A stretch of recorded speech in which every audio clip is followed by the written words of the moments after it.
Picture this. You're standing in the middle of a crowded street. Horns, blaring, people rushing past, everyone pulled in 10 different directions at once. The world feels loud, chaotic, unpredictable. And in that storm of motion, there's a small question echoing inside you. Is there a way to live untouched by all this noise? The truth is, people asked that same question over 2,000 years ago. In marble courtyards and bustling markets filled with traders shouting their prices in quiet chambers lit only by oil lamps. And the answer they gave has outlived empires. It's not fantasy, not wishful thinking. It's a way of life so steady, so practical, that it still speaks directly into the heart of our restless modern days. This way is called Stoicism, not a cold philosophy locked in old books, but a lived art, a discipline of mind and soul. It teaches you that while you will never command the winds of fortune, you will always command the sails. You cannot halt the storm, but you can choose how to set your course. And here's the hidden power. Stoicism is not about suppressing your emotions, pretending you don't hurt or fear. It's about understanding them, mastering them, and channeling them into strength. Imagine carrying yourself with such calm that even when the ground trembles, your spirit does not. Imagine turning life's sharpest blows into the very lessons that raise you higher. Doesn't that sound almost like a superpower? But it isn't magic. It's a set of choices practiced day after day. Marcus Aurelius once walked through battlefields with this mindset. Epictetus, born a slave, carried it through chains and into freedom. Seneca wrote of it while knowing death could arrive at Caesar's whim. And now it's your turn. So here's the invitation. In a world where uncertainty seems to be the only certainty, let these timeless truths be your anchor. Over the next steps, we will uncover 12 principles, 12 ways the Stoics can reshape the way you see challenges, joy, purpose, and even death itself. Each one is not just theory, but a practice you can carry into traffic jams, office politics, family conflicts, sleepless nights. Stay with me until the end, because each principle builds on the last. By the time we close, you won't just understand Stoicism, you'll feel it like a steady flame you can return to no matter how dark the room gets. So pause, take a breath, and step with me into this journey of transformation, a journey that begins not with changing the world, but with mastering the one thing always within reach, your own mind. Have you ever noticed how something as small as a red light can steal your peace? You're rushing to a meeting already late, and suddenly traffic grinds to a halt. Your chest tightens. Your grip on the steering wheel hardens. You glance at the clock. Anger rising with each passing second, as if glaring at the cars ahead could magically make them move. But no matter how much you wish, the situation does not bend to you. This is the human condition. Every day, countless little tests wait for you. An email that arrives with a sharp tone, a stranger cutting you off, a comment online that feels like a dart to the heart. And each time you stand at a crossroads, will you hand over your peace to forces beyond your control, or will you guard it like the treasure it is? The Stoics were crystal clear. The world outside you will never bow to your demands, but your response, that is your kingdom. Epictetus said it plainly. It's not what happens to you, but how you react to it that matters. Think about that. The rain falls whether you bless it or curse it. The insult lands whether you ignore it or burn with it. The event is fixed, but the meaning you give it, that's yours to choose. Carl Jung echoed the same truth centuries later. I am not what happened to me, I am what I choose to become. In that line, modern psychology meets ancient philosophy. Both point to the same compass. The only real power you will ever wield is over your own reactions, your own thoughts, your own actions. So let's make it real. You're in traffic again. You could stew in anger, honk your horn, and arrive at your meeting drained and sour. Or you could shift. You could breathe, loosen your shoulders, and claim that pocket of time. Maybe you listen to a podcast that teaches you something new. Maybe you play a song that lifts you. Maybe you just sit in silence and let your body reset. Notice what happened there. The jam didn't vanish. But the storm inside you did. Marcus Aurelius reminds you have power over your mind, not outside events. Realize this, and you will find strength. The truth is that strength isn't built in heroic moments.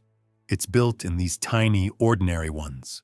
Every time you choose your response over your impulse, you're training your inner fortress. And let's be honest, it won't be perfect. Some days you'll snap, react, regret. That's fine. Progress, not perfection, is the Stoic way. Each time you notice, each time you return to what's within your control, you're sharpening the blade. So the next time life presses you, whether it's traffic, weather, criticism, or delay, pause and ask, is this within my control? If the answer is no, let it fall away. If the answer is yes, act with clarity. That single question can shrink mountains into molehills. That's strength most people overlook, not forcing the world to change, but learning to change your stance within it. Do this often enough, and you'll find not just less stress, but more freedom, more peace, and a surprising resilience in the face of life's endless tests. But here's something you might not expect. What you call a barrier may secretly be the very path forward. Most of us are trained to see obstacles as interruptions, detours that rob us of progress. Yet the Stoics flipped this completely on its head. Marcus Aurelius wrote, "The impediment to action advances action. What stands in the way becomes the way." Think of that. The stone you trip over can also be the step you climb. The rejection letter you dread can become the push that refines your craft. The harsh word from a friend might sting, but it may also sharpen your empathy, your patience, your ability to navigate conflict. Carl Jung once observed, "What you resist persists." The Stoics knew this long before psychology put it in modern terms. The more you fight reality, the more its weight crushes you. But the moment you turn and face it, study it, learn from it, use it, you transform the very energy of that obstacle. Let's bring it down to earth. Imagine sending out 10 job applications only to be turned away again and again. It's easy to collapse into bitterness, to whisper, "Why me?" But what if you asked instead, "What is this teaching me?" Maybe it reveals a skill gap to close a resume, to refine, or simply the resilience to keep standing when the door slams shut. Each no becomes sandpaper rough, but shaping you into someone sharper, stronger, more prepared for the yes. Or take conflict. You argue with someone you love. The air grows heavy with anger. Most people see only the discomfort. But if you lean in, this friction can train you in patience, in listening, in the art of disagreeing without destroying. Every quarrel, handled well, becomes a classroom where you practice self-control and compassion at the same time. And look, this doesn't mean obstacles suddenly feel light. They still sting. They still demand effort. But when you carry this Stoic lens, pain becomes teacher, and hardship becomes the grindstone where your resilience is sharpened. You stop asking, "Why is this happening to me?" and begin asking, "How can I grow through this?" Epictetus framed it simply, it's not what happens to you, but how you react to it that matters. Behind those words lies a daring invitation to let every challenge sculpt you. Life is not sabotaging you, it's forging you. So when the next obstacle rises in your path, pause. Don't curse it, don't collapse under it. Instead, whisper to yourself, "This is the way." Because with that reframe, you turn life's stumbling blocks into stepping stones. And in time, you'll look back and realize those very obstacles were the moments that shaped your strength the most. Think about it like this. Your life is not lived in the blurry replay of yesterday, nor in the anxious projection of tomorrow. It is here now, this breath, this sound, this fleeting second slipping through your fingers even as you try to name it. And yet, how often do you miss it? How often does your mind wander into past regrets or future fears, while the present, rich and alive, sits quietly waiting for you to notice? Marcus Aurelius understood this trap all too well. He wrote, "Do not dwell in the past. Do not dream of the future. Concentrate the mind on the present moment." For him, the present was not a prison, but a liberation, the only place where clarity exists. Seneca echoed this wisdom, reminding us that true happiness comes when we release anxious dependence on what has not yet arrived. The Stoics were not alone in this realization. Aristotle pointed out that living fully meant pursuing eudaimonia, human flourishing, through actions grounded in the here and now. And centuries later, Carl Jung would remark, "The least of things with a meaning is worth more in life than the greatest of things without it." Meaning arises not in abstract dreams, but in the smallest acts performed with presence. So let's step into it. When you eat, don't scroll, don't rush taste. Let the warmth of your drink linger on your tongue. When you walk, feel the ground, the rhythm of your body carrying you. When someone speaks, don't plan your reply, listen as if their words are all that exists in this moment. These small acts repeated anchor you to life as it unfolds. Let's be honest, staying present is not easy. Your mind will tug at you with 1,000 what-ifs and if-onlys. But presence is a discipline. It's the gentle act of returning again and again to this second. Like a bird landing back on a branch after circling the sky you come home to now.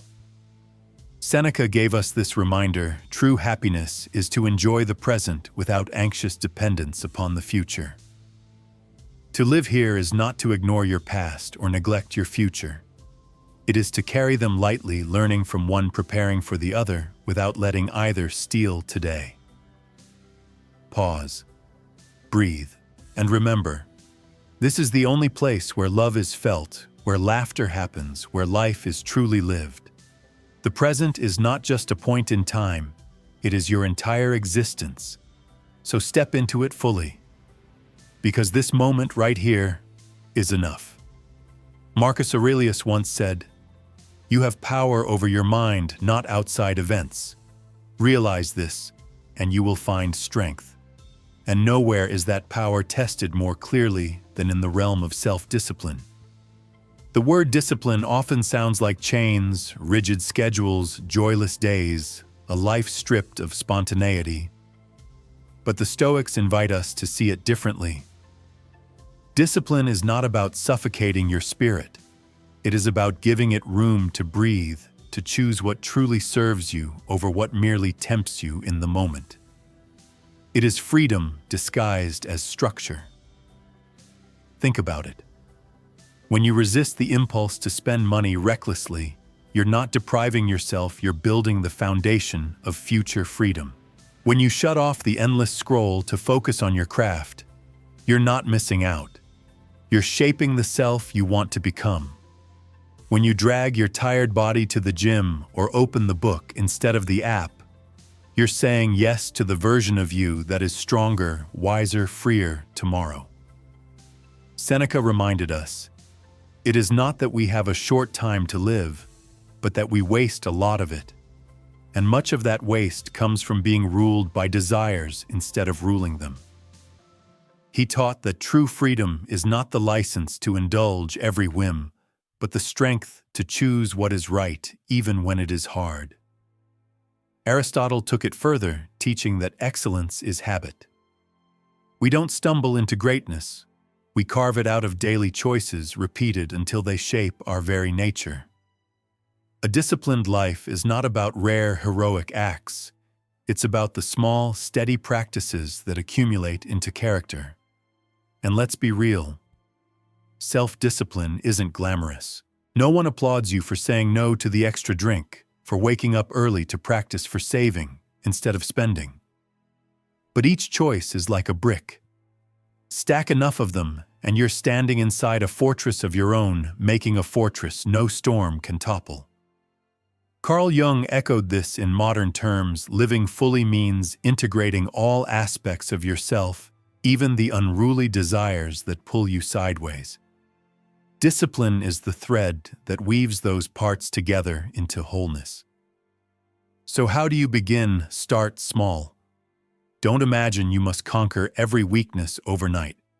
Pick one corner of your life, a routine, a habit, a desire, and train there. One decision, one practice, then repeat. As Epictetus said, no great thing is created suddenly. Each repetition is a stroke of the sculptor's chisel, shaping you closer to your best self. That strength most people overlook. The strength not of domination over others, but of mastery over yourself. And once you taste that, you realize discipline was never the cage. It was always the key. Let's be honest. Emotions can feel like storms you never asked for. One moment, you're calm, steady, moving through your day, and then a comment, a loss, a disappointment cracks the sky. Suddenly, anger flashes like lightning, sadness rolls in, heavy like thunderclouds, fear howls through you like a gale. It's overwhelming. You feel carried away, powerless against the current. But here's the quiet truth. The Stoics understood emotions are weather. They pass. What matters is not whether the storm comes, that's inevitable, but how you stand when it does. That standing, that steadiness is what we call emotional resilience. Marcus Aurelius wrote, "You have power over your mind, not outside events. Realize this, and you will find strength."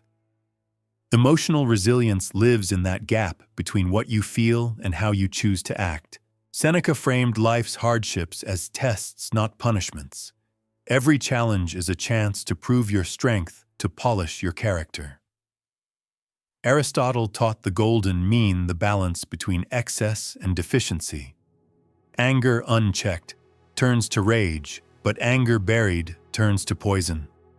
The resilient path is balance, acknowledging emotion, neither denying nor drowning in it, but guiding it toward action that aligns with your deeper values.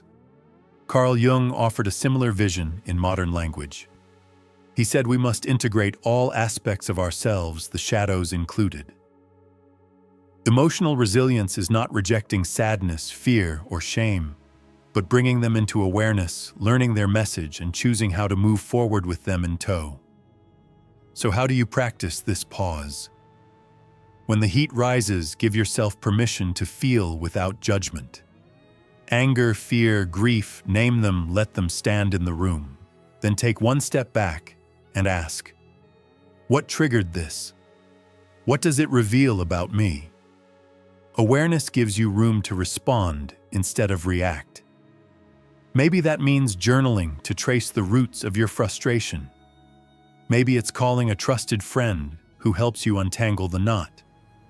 Maybe it's breathing slowly until the sharpness dulls. Each of these is a tool in your emotional toolkit. Each use is practice. Epictetus reminded us, it's not what happens to you, but how you react to it that matters. When you internalize that, every emotion becomes a chance to grow. Fear becomes courage rehearsed. Sadness becomes compassion deepened. Anger becomes clarity sharpened into just action. And the truth is, resilience is not about never being shaken. It's about learning to sway without breaking, to bend without snapping, to ride the storm and step out stronger.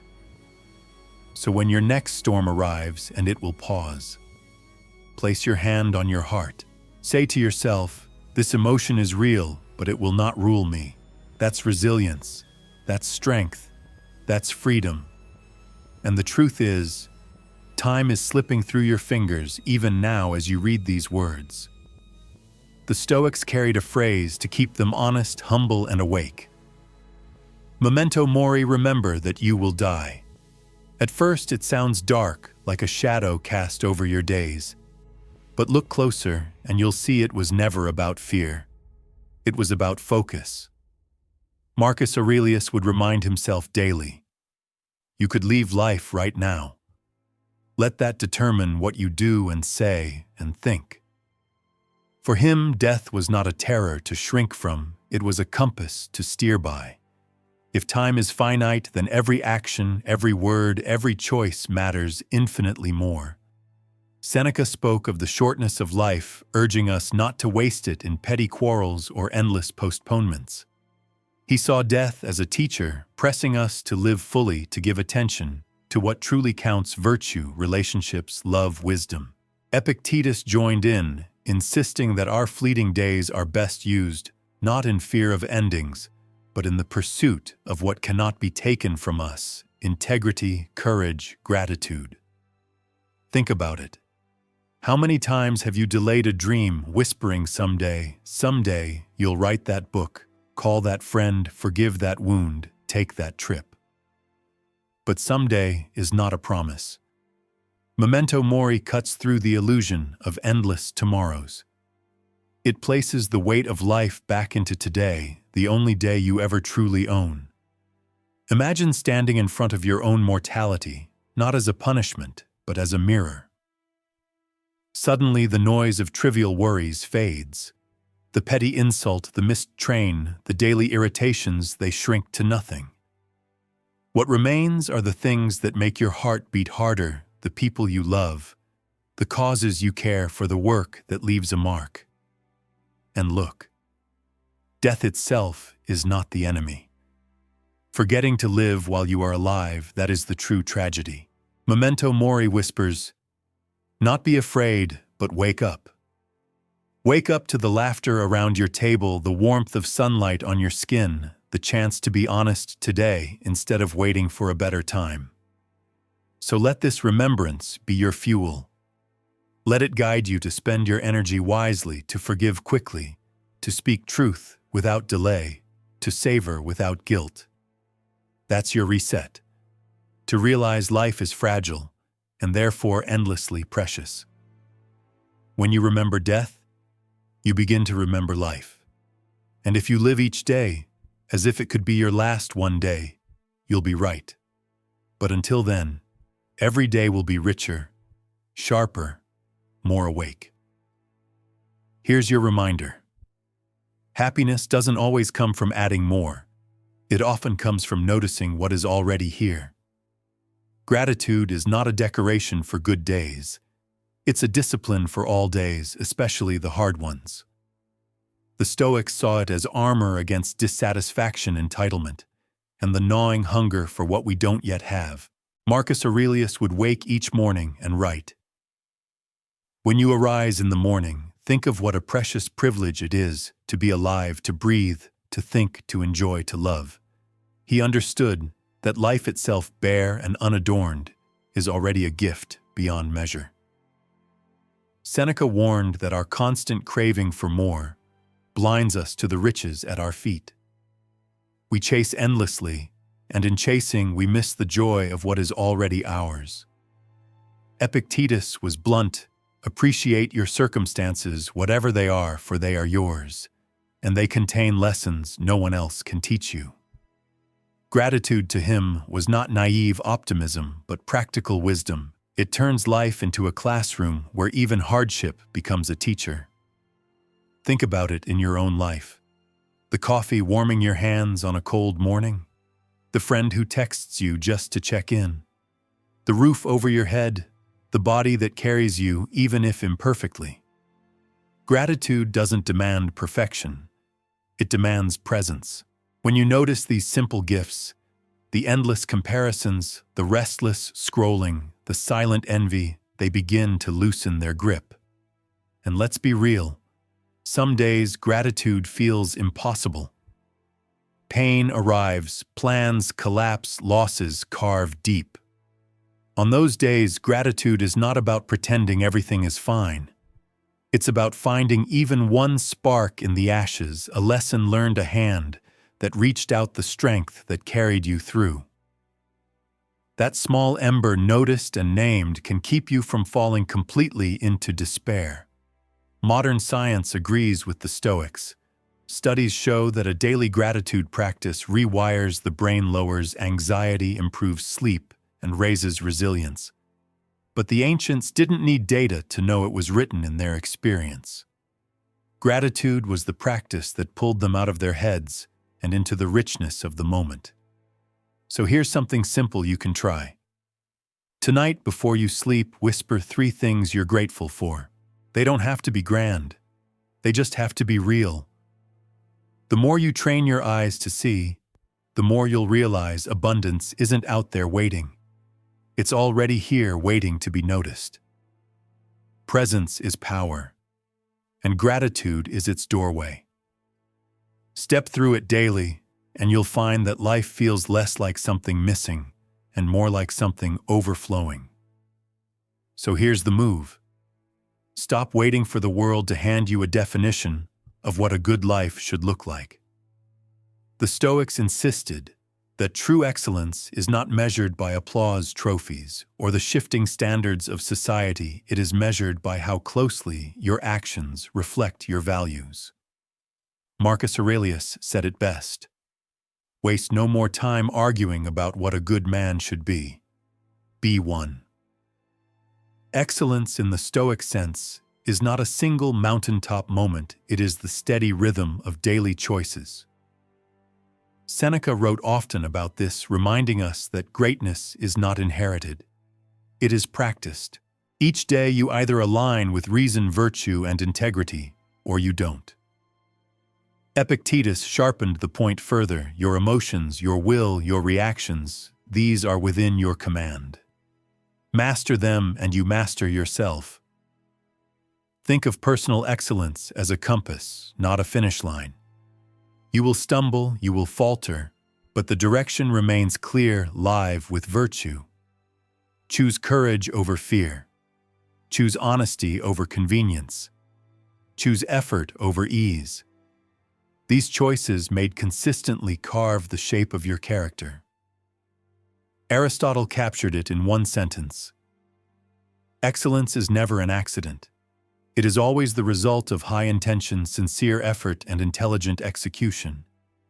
That's the essence: intention, effort, and wisdom repeated until they become second nature.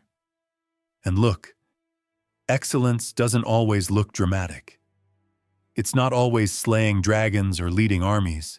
Sometimes it's doing the quiet, unglamorous work no one sees, showing up on time, keeping your promises, treating strangers with respect. Sometimes it's staying calm when provoked, or refusing to gossip when everyone else does. These small acts are the brushstrokes that over time paint the masterpiece of your life.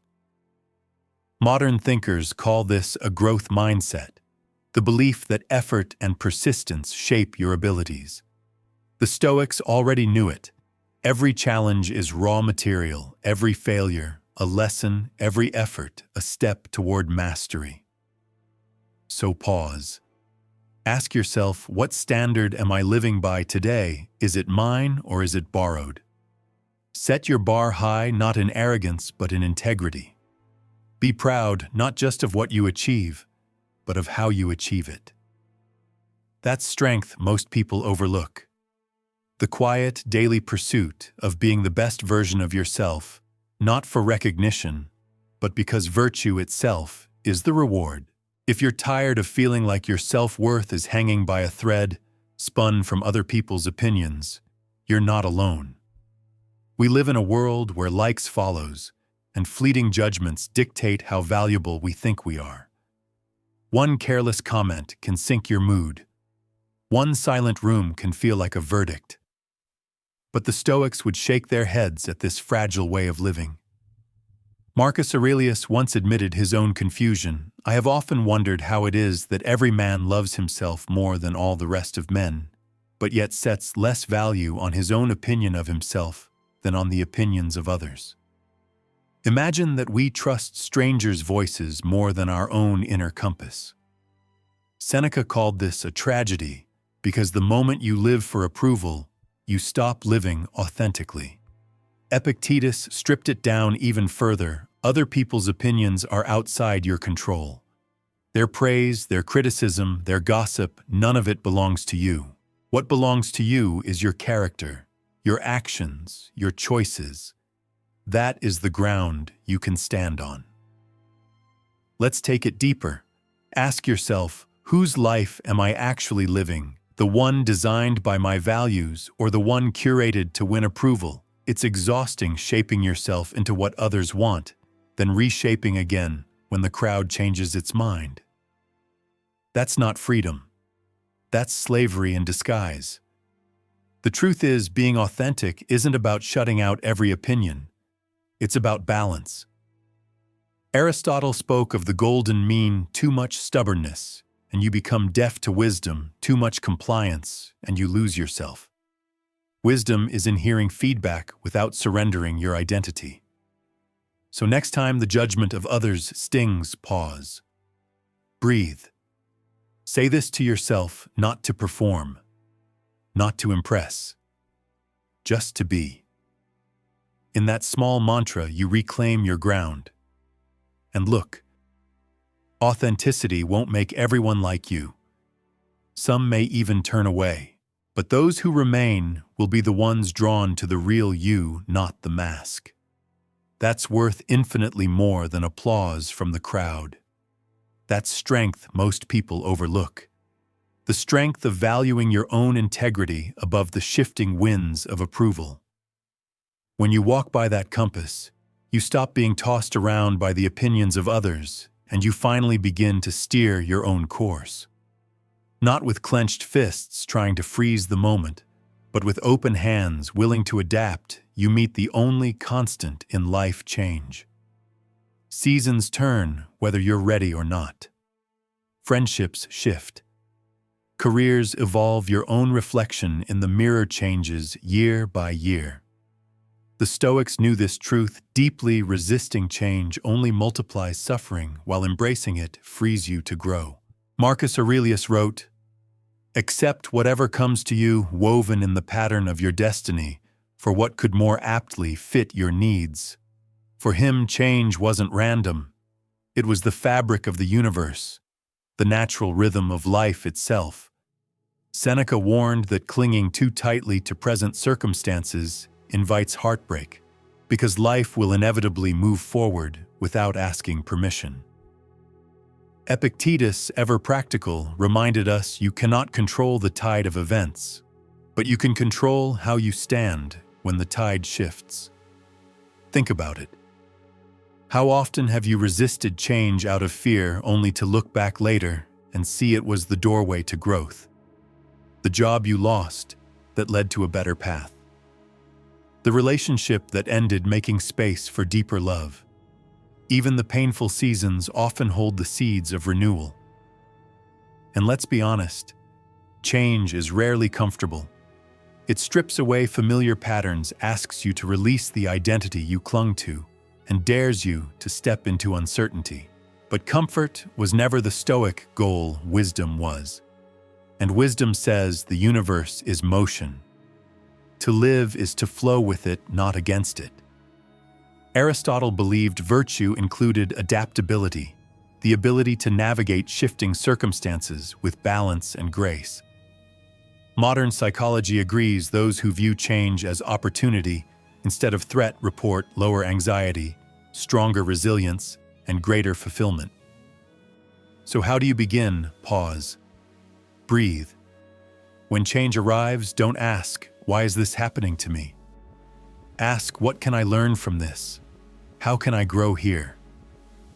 That reframe turns endings into beginnings, losses into lessons, disruptions into invitations.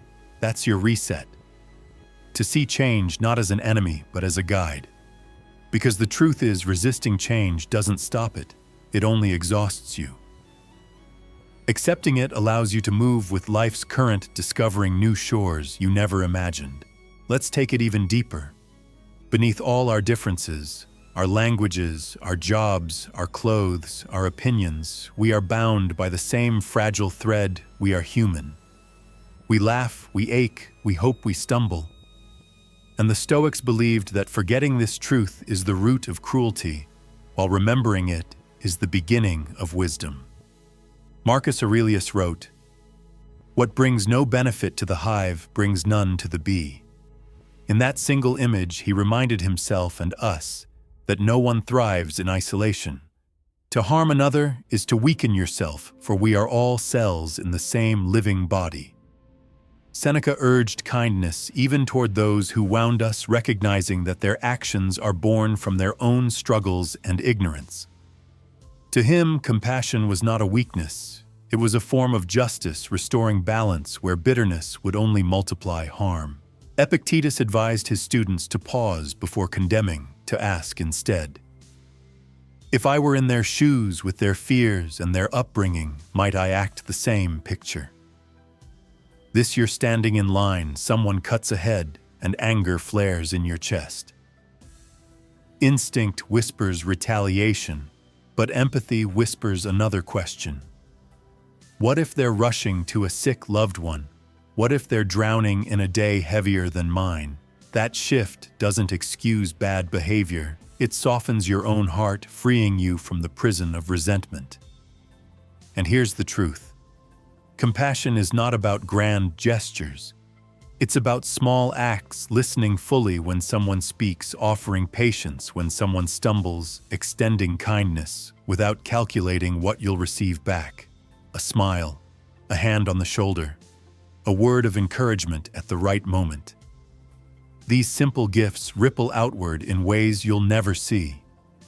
Aristotle saw friendship as one of life's highest goods, mutual empathy woven into daily living.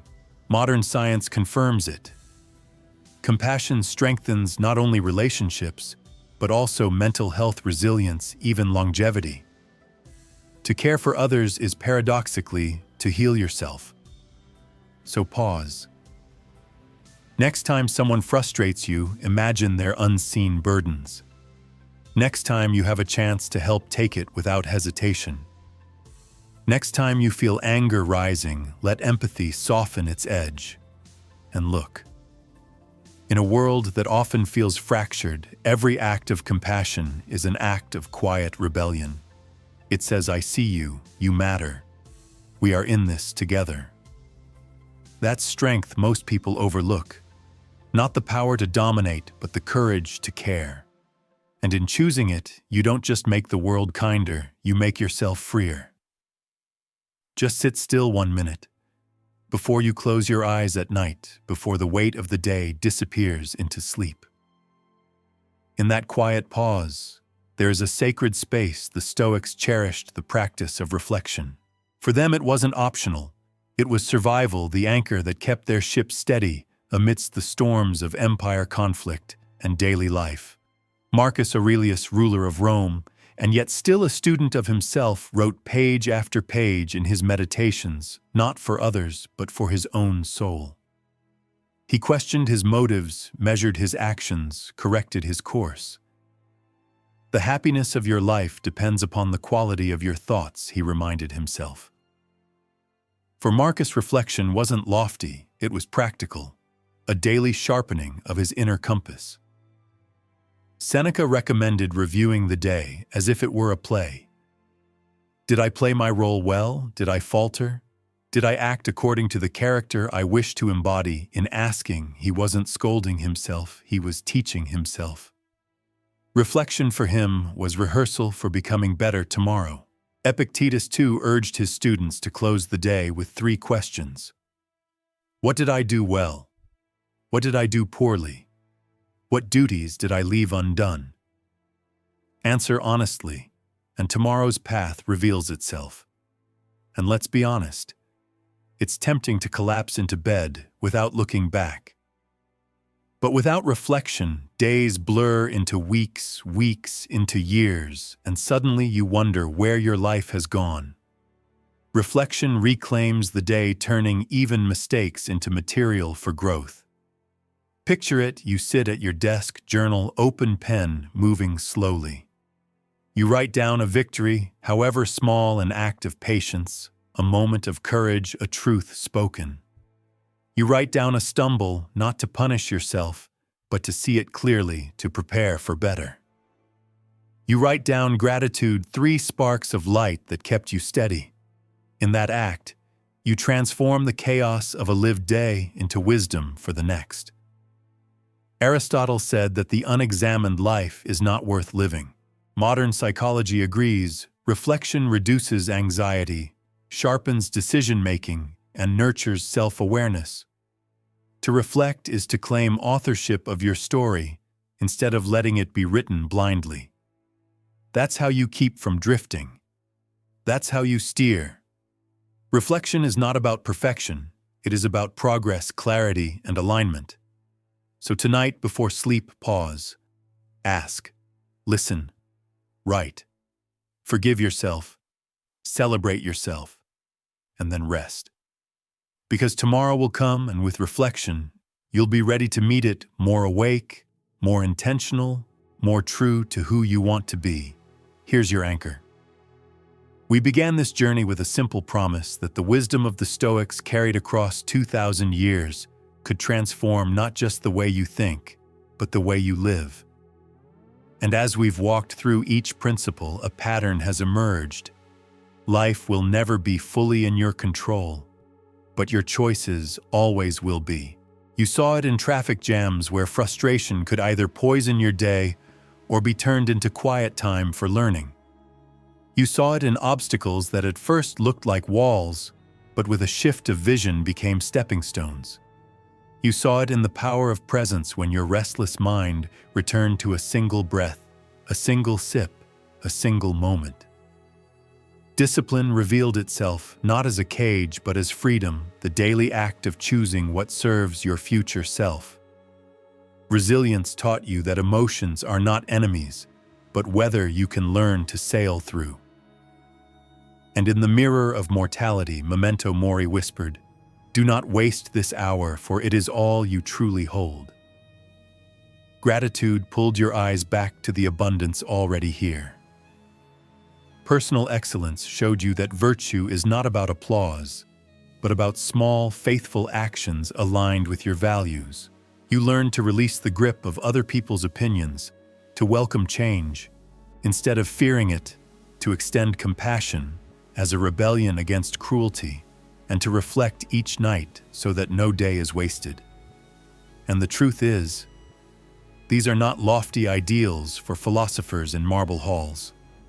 They are practices for you, for mornings filled with worry, for nights filled with doubt, for all the quiet hours in between.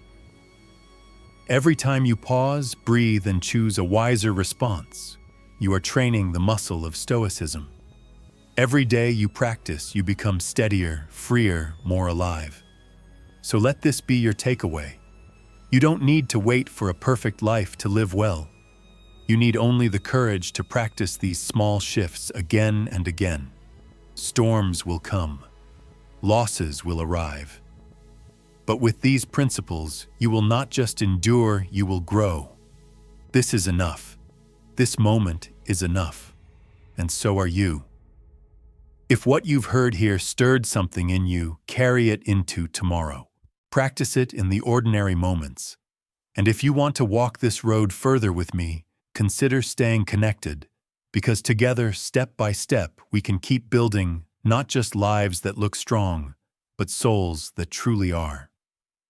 Until next time, breathe deep, live fully, and remember, the oar is always in your hands.